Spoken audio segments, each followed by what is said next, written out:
Well, normally this is the point where it's day two after a budget. Normally we get the kind of chin-scratchy analysis from think tanks like the Institute for Fiscal Studies, and we've got all of that to bring you at some point.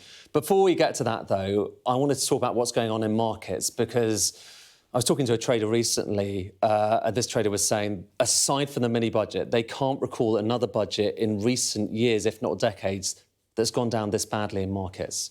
Just have a look at what's happening here. If you are the Chancellor and you have a budget, broadly speaking, after it, what you want is to see the pound stay steady, and you want to see gilt yields not move too much either. You ideally want to see them go down. What you don't want to see is the pound getting weaker, suggesting people are potentially pulling money out of the country, and gilt yields, your cost of borrowing, going up. But both of those two things have been happening in recent hours. This is the pound, and it's a kind of measure of the pound versus various other currencies around the world, a trade-weighted measure as it's known. So, we're not getting distortions from other countries. And look at what happened after the budget. That line went down quite considerably. In fact, in the last couple of days, that's gone down at the fastest rate that we've seen in any comparable period going back more than 18 months. So a big fall in the pound. So the pound down. She wouldn't want to see that, Rachel Reeves. And how about for gilt yields? This is your cost of borrowing if you're a government. You don't want to see this going up, ideally. And look at what's happened here in the time since the budget. That has gone up. The gilt yield, this is the 10-year gilt yield. There are various different maturities. But that's gone up to the highest level that we've seen since last November. So broadly speaking, these are two things the Chancellor would not have wanted to see. At this stage, you're probably kind of wondering, gosh, is this like the mini-budget? Well, the reassuring news is it is certainly not like that at the moment. What these lines are showing you is that last chart I showed you was gilt yield, so the UK government's cost of borrowing.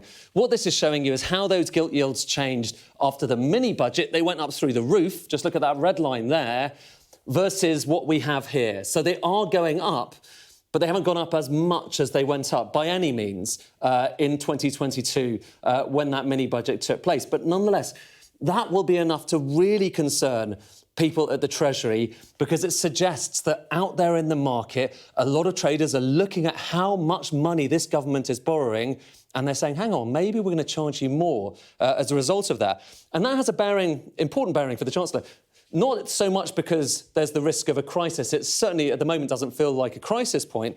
But what it does feel like is something that changes the calculus for this government. And this really does matter, OK? So this is showing you what, in the budget just yesterday, the Office for Budget Responsibility thought would happen to the cost of borrowing for the government. So, again, those are the gilt yields. And that has a bearing on how much debt interest we have to pay each year, which in turn has a bearing on how much money we have to spend, or the government has to spend, on the rest of their spending. And the OBR said, listen, you're kind of OK until you get to that red line with these interest rates. And if you get beyond that red line, there's a risk you're going to break your fiscal rules. Well, look at where we are at the moment. So they thought it was going in that direction. Look at where those gilt yields actually are. So they've shot up a lot higher than the OBR was expecting. In fact, they're more or less halfway towards that danger point. So that is the thing that's going to really concern the Chancellor. We're only a day out from this budget, but already markets are reacting in quite a violent way. As I say, nothing like what we saw after the mini-budget. It's certainly not a crisis at the moment, but it's certainly unusual. It's really unusual to see this after a budget, and that will have a bearing on how much this government will be able to afford in the future. So it's breaking news, and obviously this is evolving all the time. There's lots going on. We've got the US election coming up next week, so these markets are all over the place already. But they're not really happy for the time being about this budget.